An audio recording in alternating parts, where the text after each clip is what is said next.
Yeah.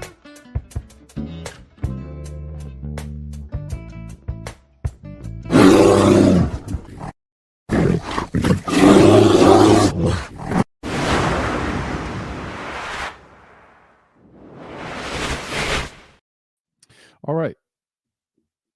Greetings. Welcome back to Black Bear News, where everything is connected. Sorry I didn't post up the show on Twitter today, but that doesn't mean we're not doing it. I just forgot to post up the show. I assume there's people here. I don't know. Where is everybody? It's the usual time. There's a couple people watching on Substack. Victory Jen, what's up? How you doing? Thanks for joining on Substack. I am not broadcasting on Twitter anymore. I don't know. Maybe YouTube doesn't like me today or something. I'm not sure. We're also live on Odyssey if you want to watch the show on Odyssey. But all right. Hopefully everybody's okay.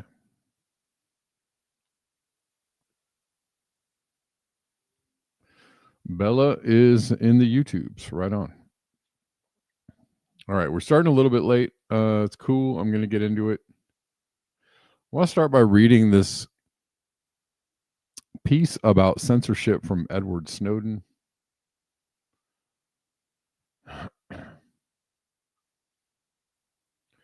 Which is pretty good. At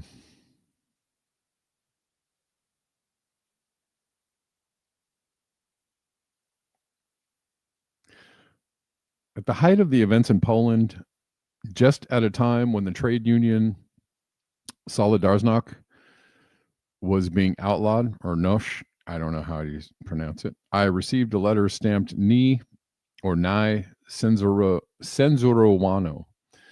What exactly did these words mean? They were probably supposed to indicate that the country from which it came from was free of censorship. But it could also mean that letters not bearing this stamp were censored, a token of the selective nature of this office, which apparently mistrusts certain citizens while trusting others. It could naturally also mean that all letters bearing the stamp actually did pass through the censor's hand. At any rate, the symbolic and ambiguous stamp gives a profound insight into the nature of censorship, which on the one hand wants to establish its rightfulness while at the same time attempting to camouflage its very existence. For while censorship considers itself a historical necessity and an institution destined to defend public order and the ruling political party, it does not like to admit that it is there. It sees itself as a temporary evil to be applied during a state of war. Censorship, then, is only a transitory measure which will be scrapped. As soon as all these people who write letters, books, etc., are politically mature and responsible, thus exonerating the state and its representatives from having to act as guardians of their citizens. This isn't too long. Before I go on, we're live on YouTube, Odyssey, Substack for the moment. If you're watching on Substack or Odyssey, I thank you.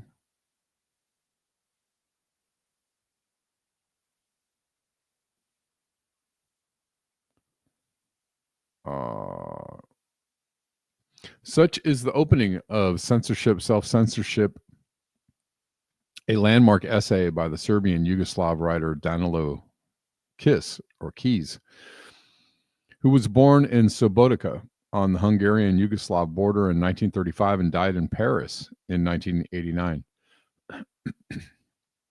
Published in English in an anonymous translation in 1986, Key's essay on censorship is something akin to a personal manifesto and builds on the work of numerous other dissidents of the Cold War milieu who sought to elucidate a certain power structure in the dreaded Soviet censorship system that prevented their books from being published and their films and TV shows from being made. Dissidents in closed or closing societies naturally came to understand the 16th century wisdom of Etienne de la Boite. The state is an abstraction which depends on citizens, individuals, to execute its will. Keyes was intrigued by the manner of this execution. His systemization of censorship was tripartite and hierarchical. At the top was the official apparatus, the various bureaus tasked with formulating and enforcing the rules and policies. Below that official level was the publicly legible or popular level, the world of media outlets like newspapers, magazines, and publishing houses, which employ publishers and editors to police their pages. In Keyes' view, the very reason that publishers and editors can perform the tasks of censorship is because they are not only censors, but publishers and editors. Their official titles give them cover in performing the work the state demands of them, which is not shaping and creating writing, but deforming and destroying it. Finally, at the bottom of Keyes' hierarchy are what he calls the last resort, the printers, who, as the most responsible elements of the working classes, will simply refuse to print the incriminated text. Yet the apparatus of censorship doesn't end there. There is also what I might call the first resort, those censors who exist below everyone and yet above everyone too, the author who self-censors, a figure in contemporary internet terms might call the creator or maker. This figure is me, and this figure is you. It's someone who takes the burden of censorship unto themselves without any official censor or cover censor commanding them. In Keyes' estimation, this figure threatens to become the ultimate vessel or incarnation of the state, a person who has internalized its oppressions and works them on themselves. According to Keyes, the more censorship happens at this level, at the Marxist level of production, or at the level of your posting on Facebook, Instagram, and Twitter, the more the presence of censorship, indeed, the more the very existence of censorship is hidden from the public. Think about it. If the suppression is happening in your own home, if you're suppressing your own speech, who will know? And how can you ever call for help? The liar's paradox, attributed to Eubulides,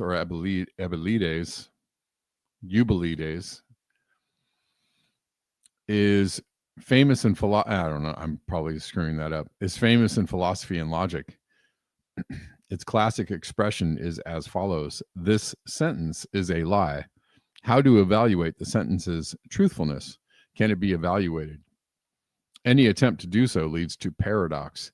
This is the same paradox that underlies all attempts to discuss censorship with the censored, and especially self-censorship with self-censoring. How to begin with what?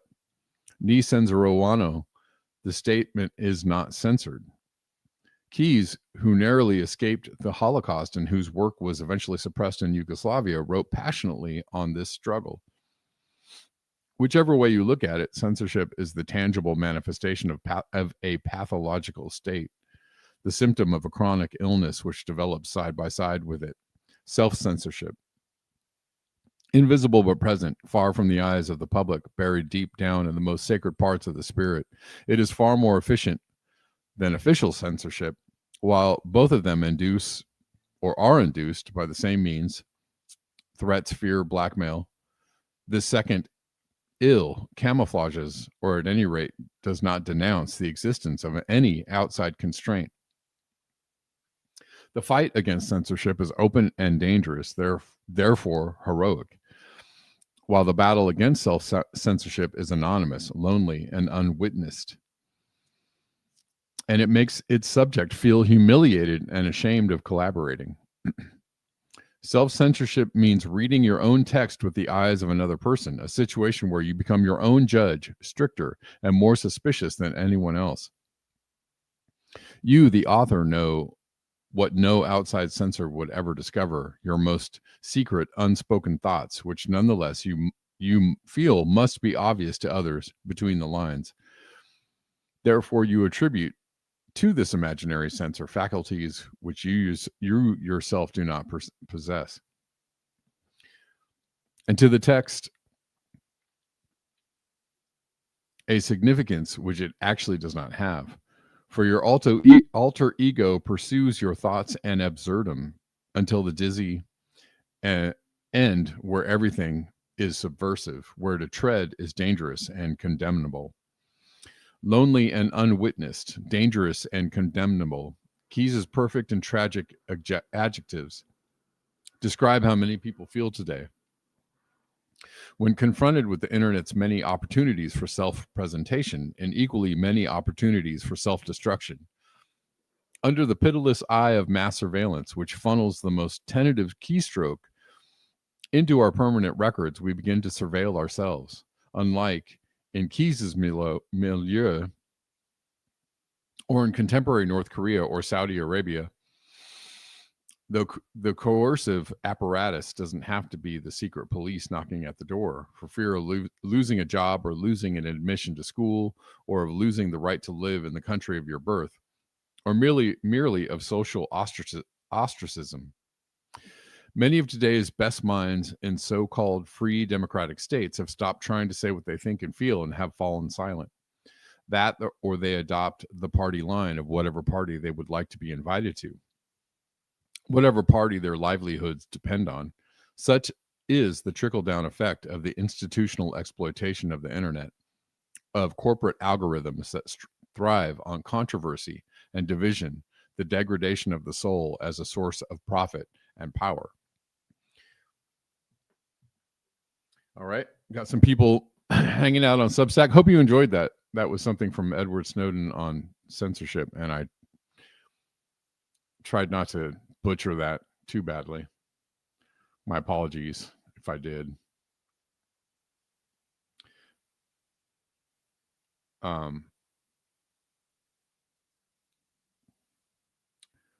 We are sleepwalking into a incredibly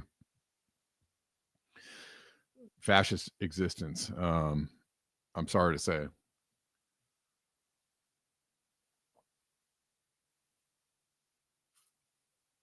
Shoto, I agree. And I was thinking while I was reading that. Sorry, I did it again. Shoto says, funny how we find fault in the current administration. Half the U.S. doesn't accept that Biden was a puppet propped up by his party to fool the voters into believing he was competent. Yeah.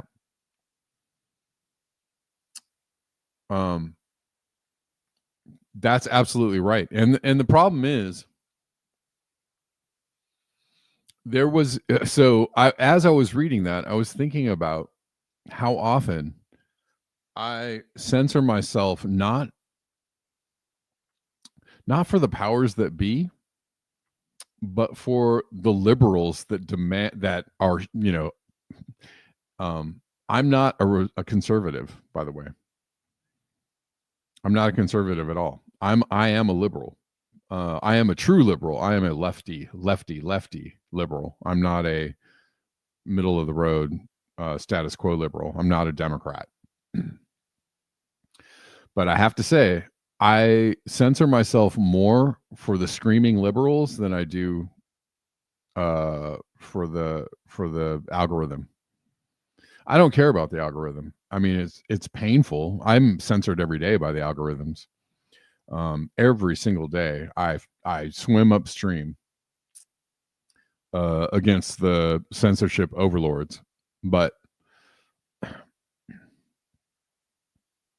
I have found myself censoring myself more for the status quo, for the people around me who, might be annoyed, might be turned off, might be whatever, offended, upset. And a lot of it is due to the fact that liberals don't, see their own viewpoints as suspect. And whatever. I'm not even really talking to conservatives because I just don't really. I'm talking to independently minded people, right? And there are many of them out there, and that's what I am. That's hopefully who I'm talking to. That is my audience.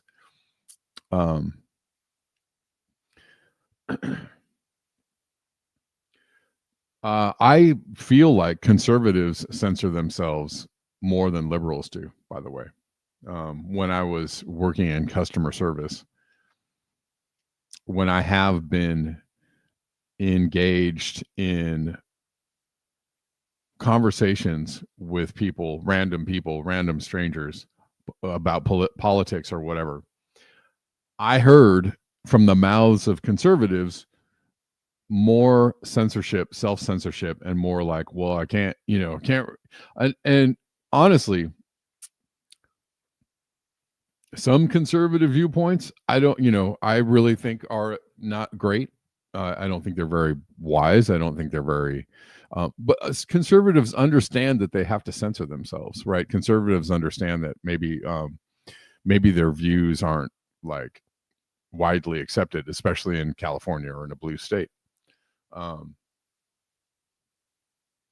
Liberals, on the other hand, don't find any problem with how they are outspokenly right all the time, and if you're not with them, then you're a bad person, which I find to be a more dangerous viewpoint than any out there. That it's got to me, that's the height of hubris.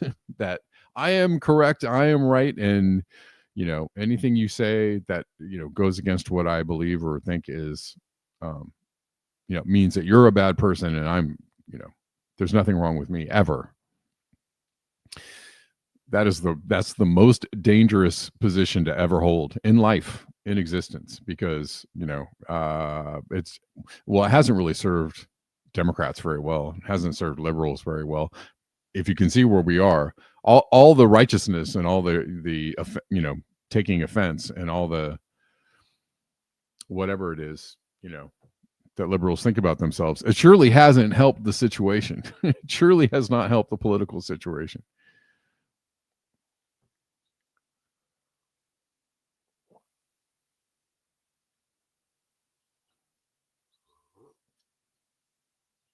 And I'm not saying that all liberals think this way, or,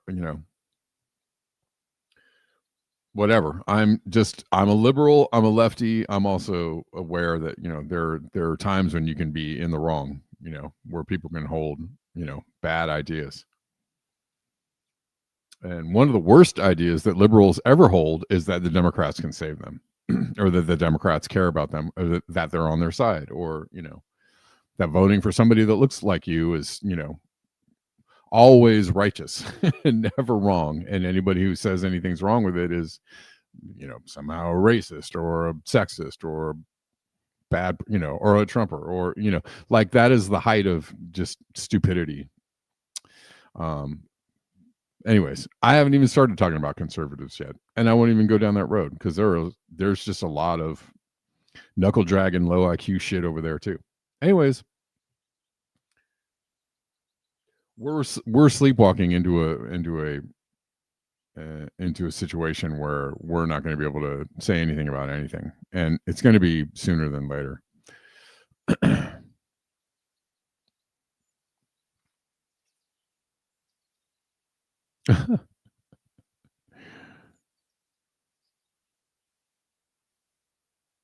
All right, Bella, you okay? You had surgery today?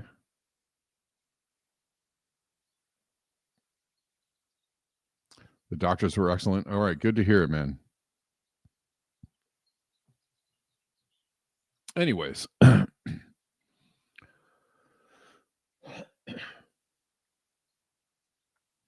we'll cover some other things. This is a great this is a great video. A great video.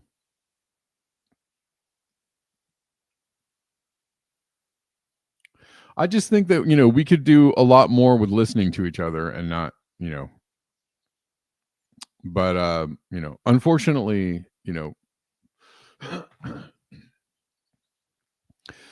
conservatives have walked us into fascism, and liberals haven't really helped either, right? Liberals have done the same thing.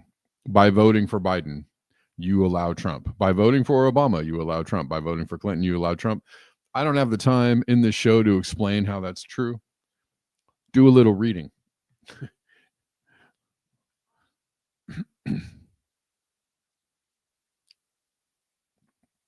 By voting for Hillary Clinton, you allowed Trump. That's probably the obvious one. And no, I don't mean, well, what are we going to do? It's a two-party system. There were other people in the race. There's always a third party. Nobody ever seems to find their way over to that side of the booth.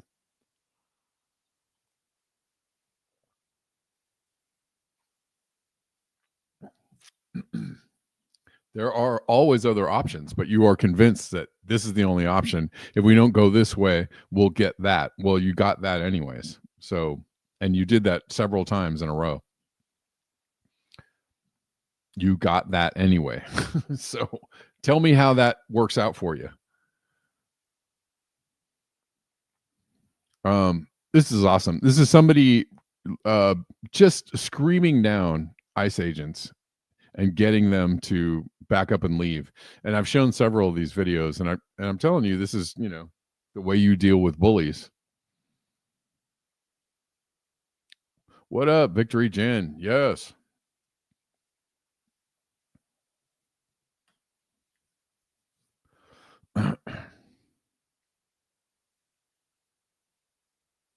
Oh, we are going to watch this, I promise. Because they're brown. You guys are pieces of shit. You guys are pieces of shit.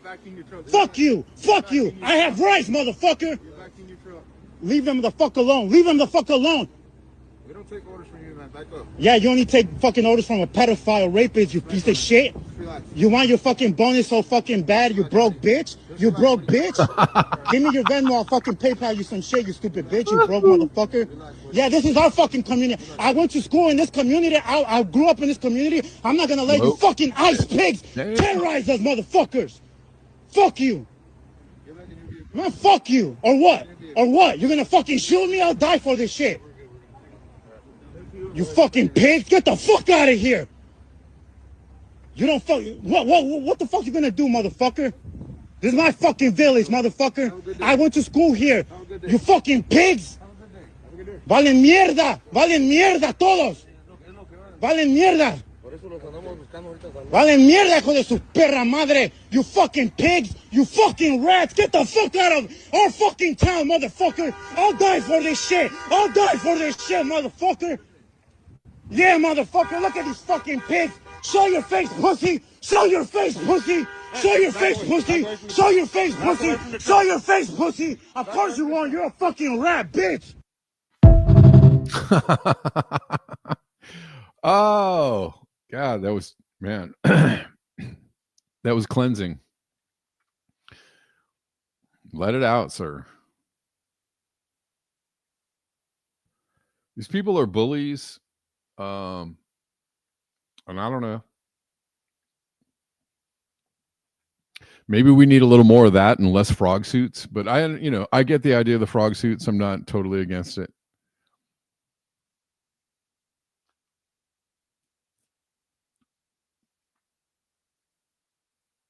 But we're going to have to do something like this soon, right? Because ICE, their budget for weapons has gone up.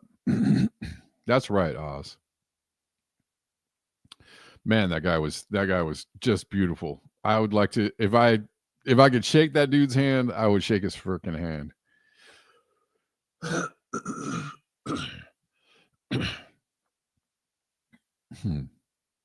All right. God damn it. Please tell me if you can still hear on Substack. Sorry. God dang.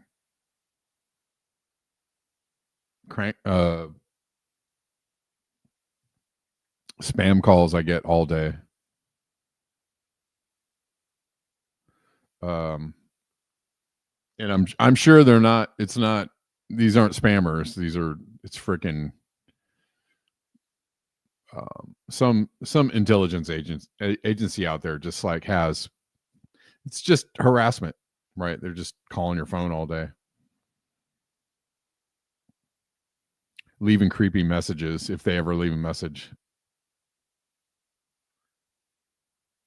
I'm pretty convinced they're not spammers, that they're actually NSA or some they just have some bot farm out there that's just calling people, especially people they want to, maybe harass a little bit. Stop. See, they called me right back. That's crazy. They just called. I hung up the phone. They called me right back. I'm right. They heard me. I'm correct. Fuck you. Did you hear me? Fuck you.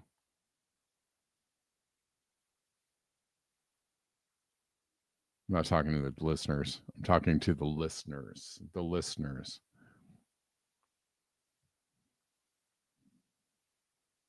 Weak ass motherfuckers. They stopped coming up in the chat section.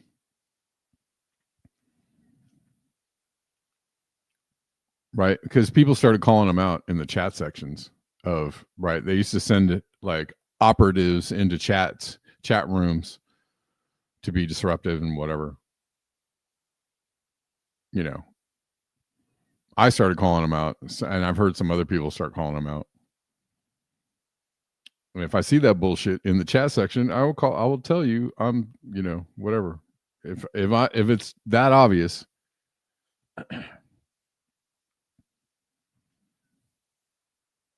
I'm gonna tell you who you are, what you're doing, and that you're, it's not necessary, because you're not making any difference. Just being stupid.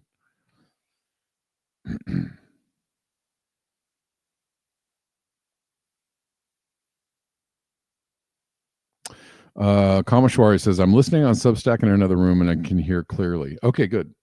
So the sound has not gone away on Substack. Good.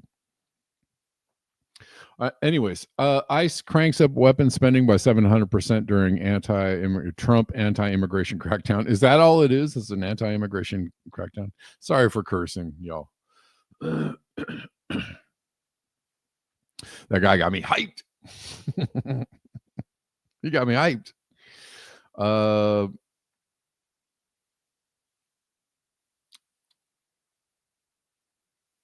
Spending on by ICE on weapons exploded by 700% this year.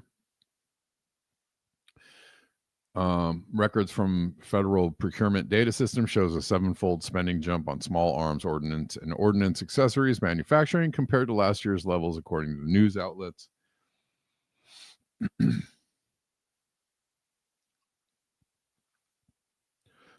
Through October 18th, ICE spent $71.5 million on weaponry, primarily guns and body armor. I mean, is it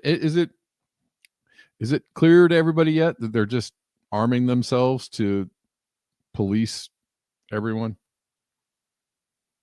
I mean, is it, has anybody gotten to the place where it's like, hey, maybe we should stop this?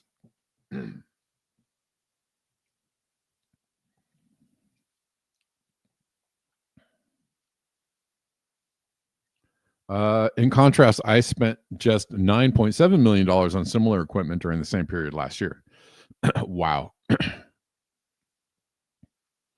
This year's outlay also greatly exceeds the agency's spending during Trump's first term in office, when the 4-year average for small arms purchases was $8.4 million. All of this is unprecedented. Former ICE acting director John Sandweg told Politico, I don't think we've ever seen a nationwide immigration enforcement effort like this. During the past few weeks, federal officers pumped 5 bullets into a woman in Chicago and fatally shot a man during an arrest attempt in one of the city's suburbs. In both cases, agents said the people they shot threatened them with vehicles. No, and that was all a lie.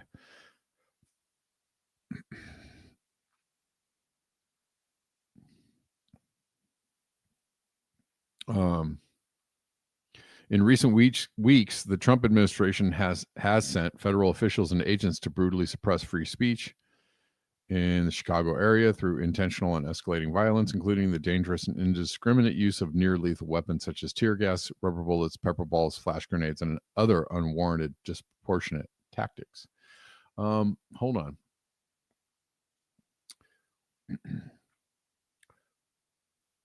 Where's the part about? Oh, the total of the money spent included purchases of chemical weapons and guided missile warheads and explosive components. Why? Why would you need that?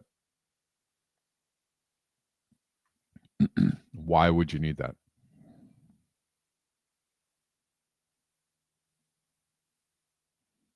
What's up, Kate?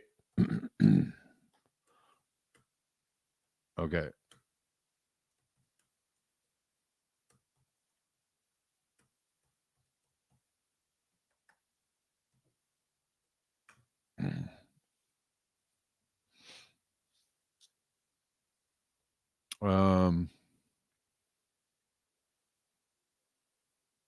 There's also a gold star sticker for anybody watching on Odyssey. I appreciate all the Odyssey watchers.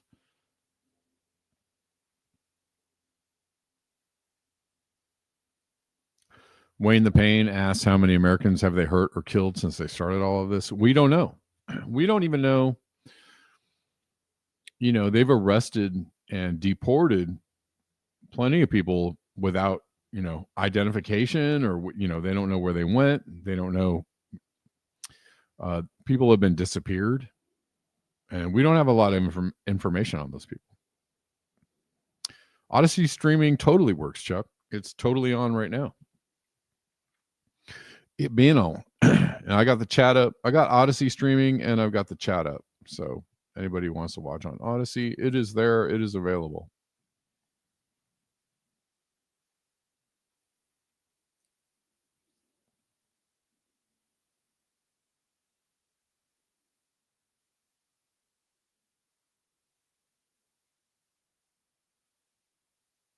Well, and it's obviously moved on from immigration to other things.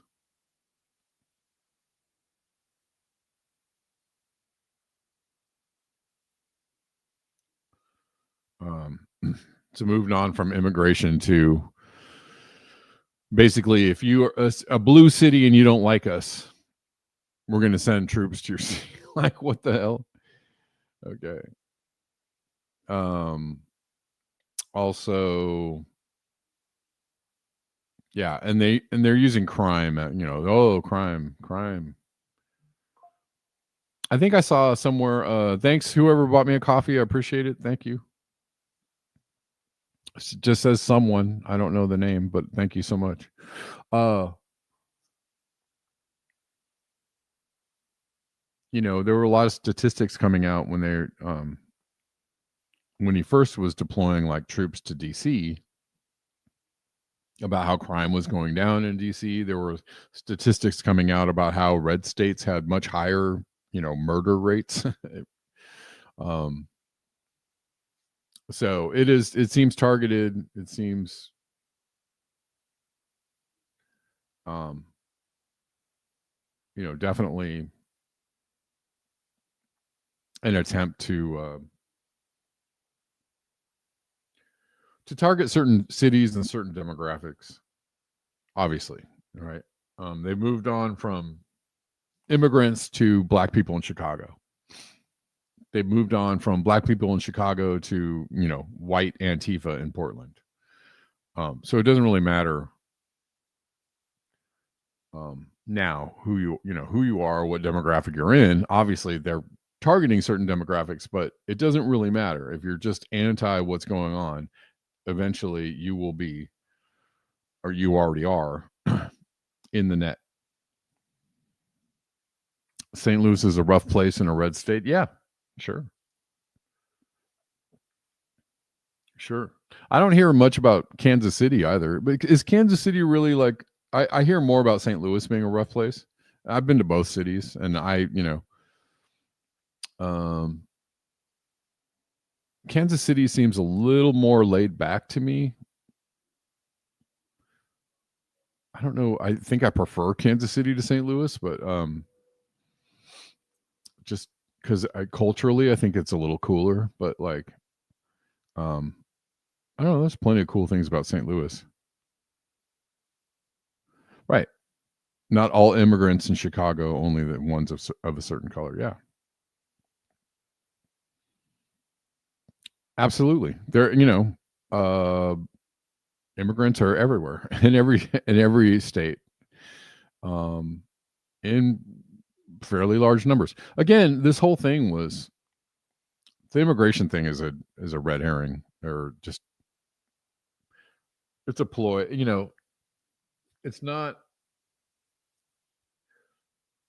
an issue. It's not actually an issue that they care about, because they actually encourage immigration. They actually want immigration. They actually let all the immigration happen, and then turn around and demonize people over it, which is also in the playbook.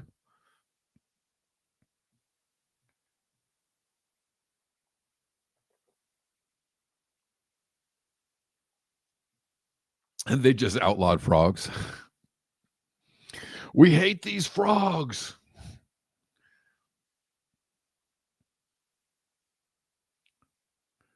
These are terrorist frogs.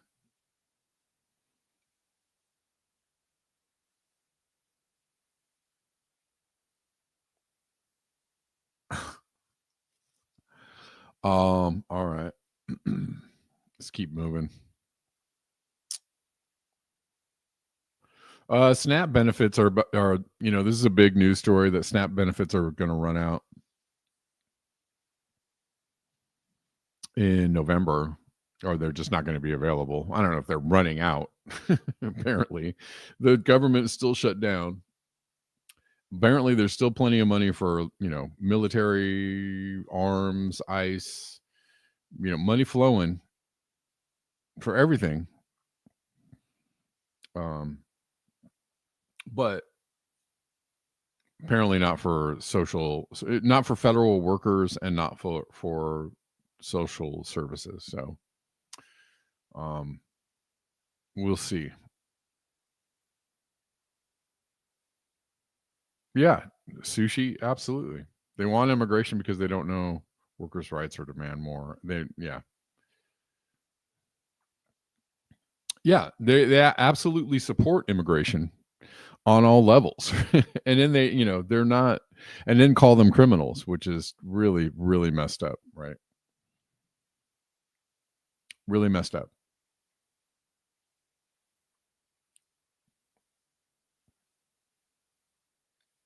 I just read an article the other day here on this channel about how they were laying off federal workers, but continuing immigration services, right? So they're funding, they're like, supposedly Trump administration is super anti-immigrant, but they're funding all of these, whatever is involved in immigration services.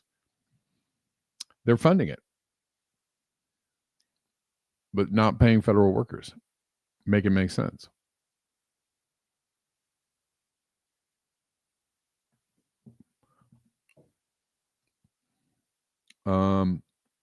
States are warning struggling Americans who rely on food stamps to pay for groceries that they may miss out on benefits come November. Starting October 16th, which already passed, SNAP benefits will not be paid until the federal government shutdown ends and funds are released to PA. Reads a notice from the Pennsylvania state website. New Jersey, Maryland, New York, Texas are among other states that have issued similar notices. The wave of announcements comes after the U.S. Department of Agriculture, which oversees the federal food stamps program, issued a letter to state agencies on October 10th, saying that if the lapse in appropriations continues, there will be insufficient funds. But there's still funds, right? Apparently there's still funds. There's still plenty of money sloshing around being paid to other agencies. It does affect, and if you are a conspiracy theorist, you might see this as all part of the plan. Right? Um,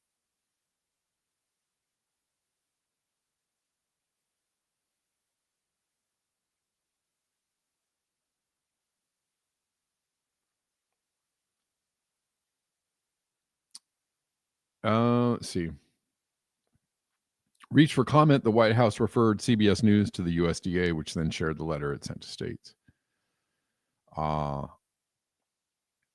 Advocates and SNAP recipients have warned the effects of being cut off from nutrition assistance could be devastating.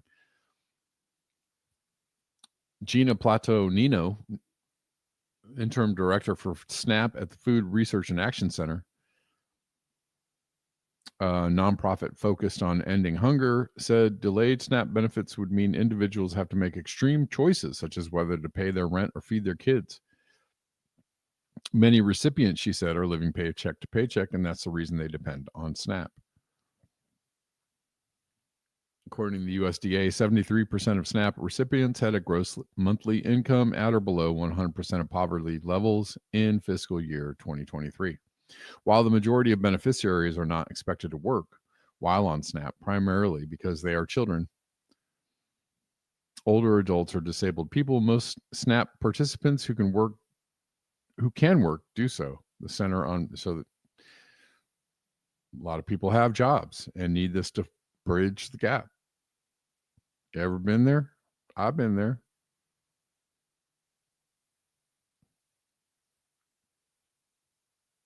Yeah, the crazy thing is yeah, most of the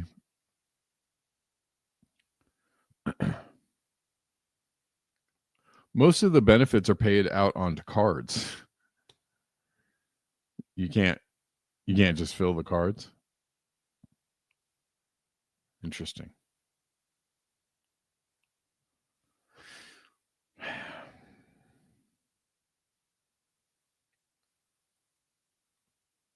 Democrats reduced California SNAP benefits when the economy was booming. Wow. It sounds about right. It sounds about right.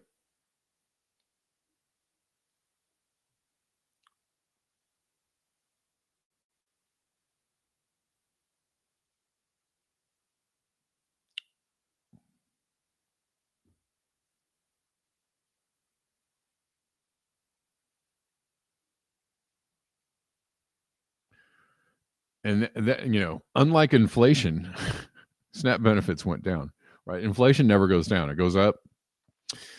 The economy's good, and things get, gas gets cheaper, things get, better. They just keep the prices up so they can take the profit. But your SNAP benefits go down. Things are a little better, So we'll just take back some of those. Extra Bulla says, I read where the USDA has a bank of $6 billion, but the payout each month is around $8 billion.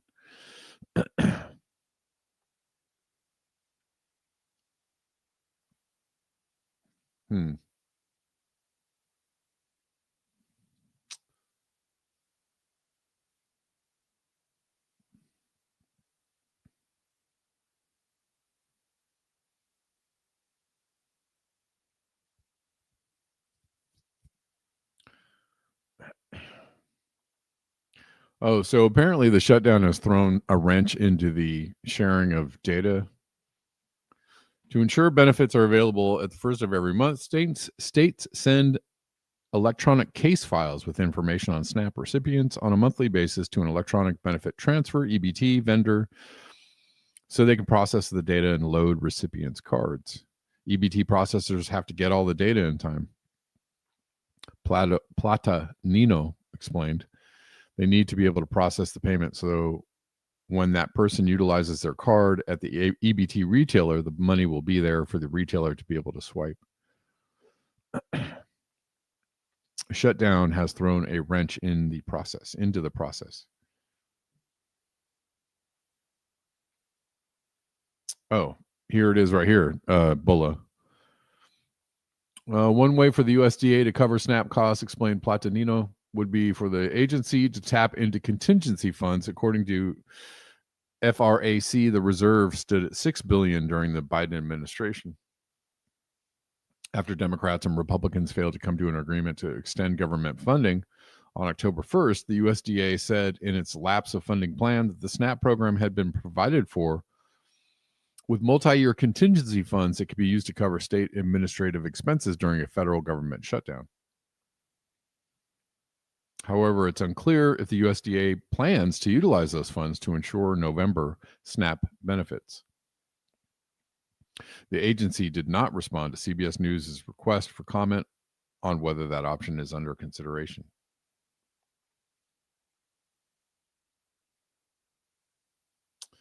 During the government shutdowns in 2018 and 19, the USDA dispersed SNAP funds early to prevent benefits from running out. The administration didn't do any of that this time, but they still have the contingency funding. They have the money, so it really is a policy choice. There you go.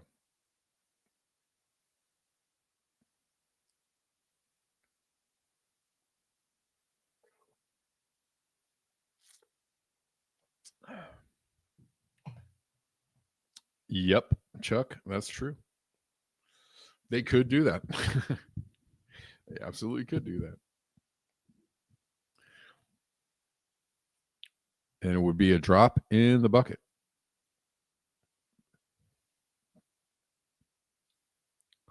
At the end of the day. How are we going to pay for it?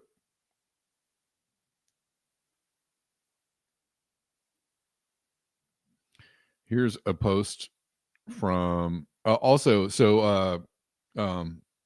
premiums for the Affordable Care Act, or the Unaffordable Care Act, are going up. Representative Adam Smith, who I think Kshama Sawant is going up against,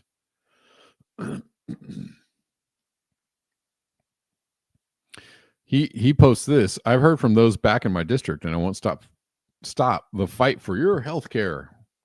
I'm a middle of the road Democrat and not doing jack about health care again. And I won't stop to fight for your health care. Working class American families cannot afford health insurance, costs triple. I'm fighting against the Republicans who want to jack up your premiums. How hard are you fighting, bro? Dems are pathetic." There you go. I'll like that comment. Eleanor Steenhagen says the root problem is coverage via the Affordable Care Act, of which Smith is a proud supporter, is criminally unaffordable. The solution is free health care by taxing the rich, including CEOs of insurance companies like United, who donate to Smith, and which Kshama Sawant is fighting for. Right?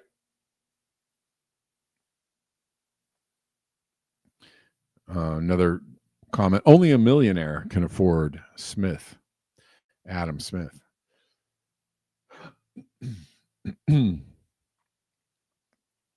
All right. Again, America has $250 million for Trump's ballroom, $520 million for National Guard deployments, $50 billion for Argentina, $172 million for Kristi Noem's jets, but no money for people to put food on the table or for people to have insurance. Okay.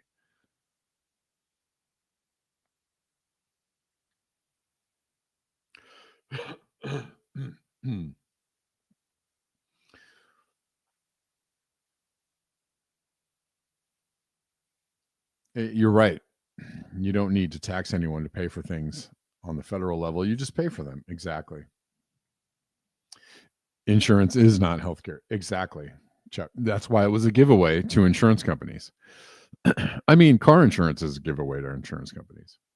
I find car insurance to be, I don't know why nobody has an issue with that. I feel like, forcing people to pay for car insurance is like really whack. Not that people shouldn't have insurance, but I think that you could, you could probably cover people, right? If you pay taxes, you could probably have like some kind of, federal insurance fund, but that's like really theoretical. Anyways. But health insurance is ridiculous.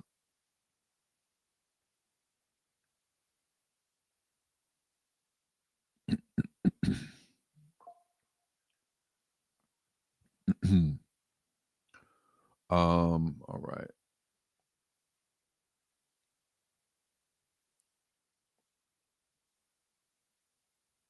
Today, we learned that former Israeli Prime Minister Ehud Barak repeatedly raped, choked, and beat Virginia Giuffre.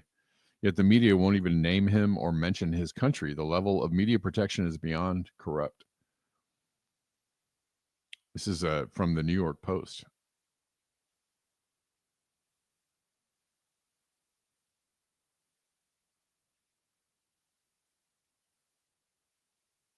Wow.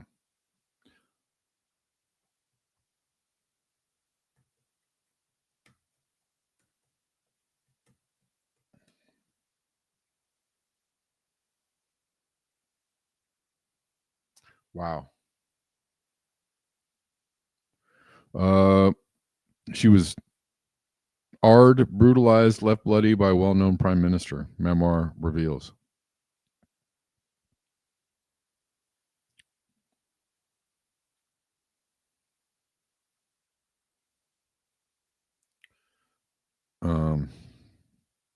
Giuffre has in the past mentioned former Israeli Prime Minister Ehud Barak as one of the many elites who arred her. Barak is known to be a personal friend of Epstein, and records show that he has visited the disgraced financier private island, his private island. Wow.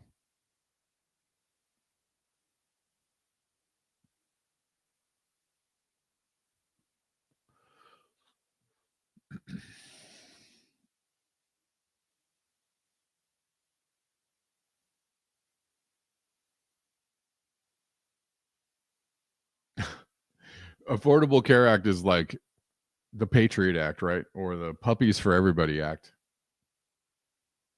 The Puppies for Everybody Act actually allows the Humane Society to come and take your dog, and for no reason whatsoever, and euthanize them. That's the Puppies for Everybody Act.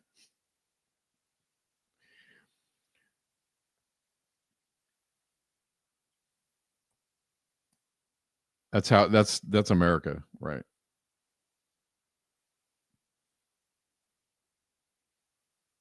I'm so sick of the naked hypocrisy, and the whole everything is like America, family,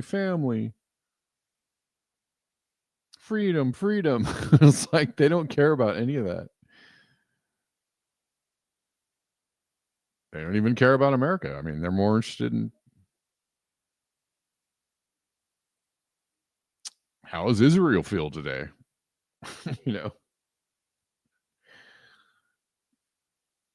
Did Israel wake up on the wrong side of the bed? How can we appease Israel today and make Israel feel better?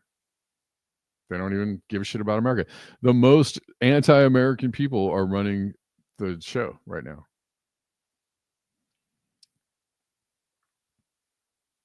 I said it.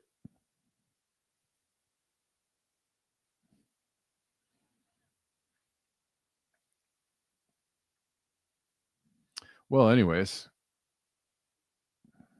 one more. Let's listen to this from Francesca.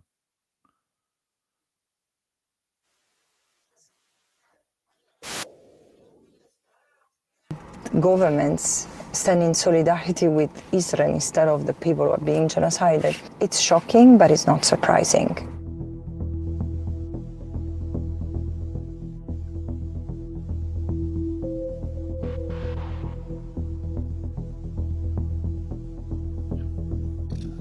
It seems to me that somewhat political interests do not align with what the people are demanding and urging their representatives to do. They're rather responding to economic interests. And so this circumventing the will of the people bears a question. Why? And it's not one country, it happens over and over. And we are talking of Western countries which have predicated upon freedom of expression and freedom of association, respect for fundamental rights, the same rights which have been completely chastised. Individuals and organizations have been silenced, have been punished, have been criminalized for standing against genocide. So you see that there is a system behind Israel.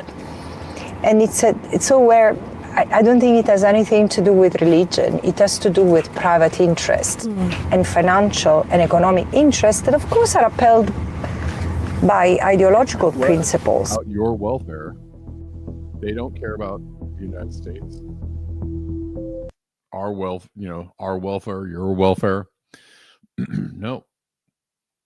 The United States is just a wholly owned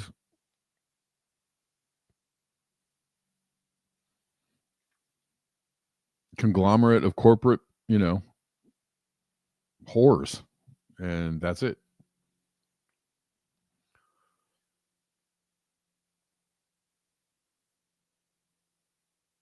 What do you stand? You don't stand for anything other than we're going to rip you off.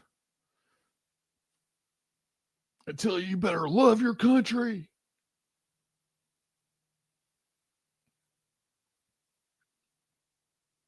Sure. Okay.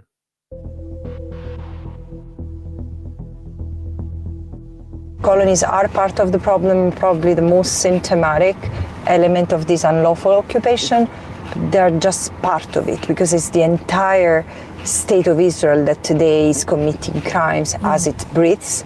And we are, one way or another, directly or indirectly, all responsible from what we buy, where we put our money, the kind of technology we use. We're all connected to this.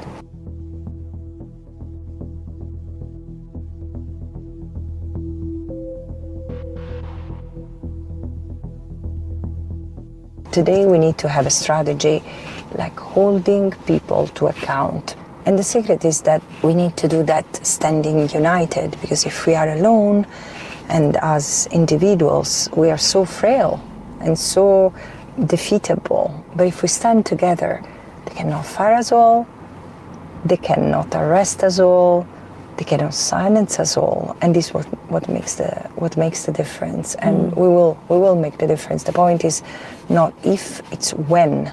Because from the when depends how many people we'll be able to save. Okay. Yeah.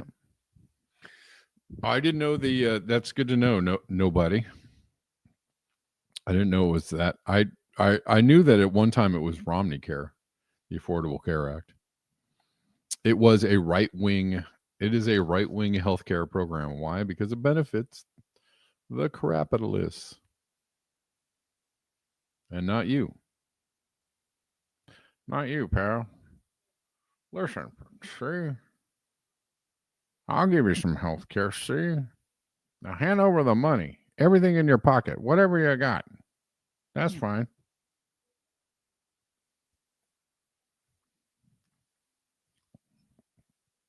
If you actually need some care, fill out these forms in triplicate. And somebody will get back to you.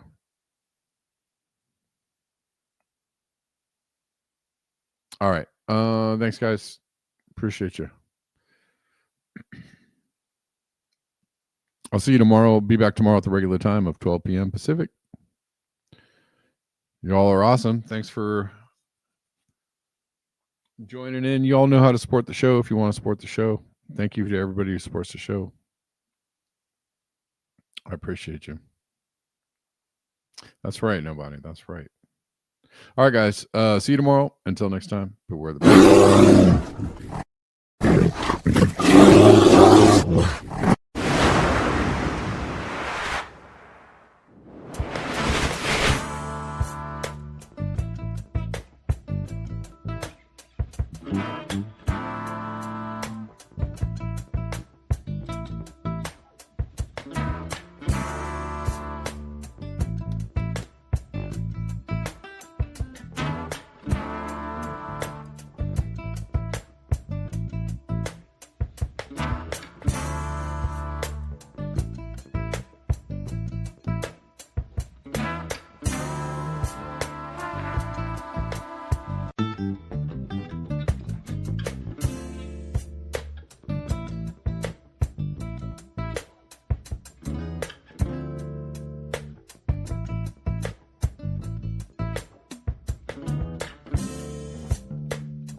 Bye.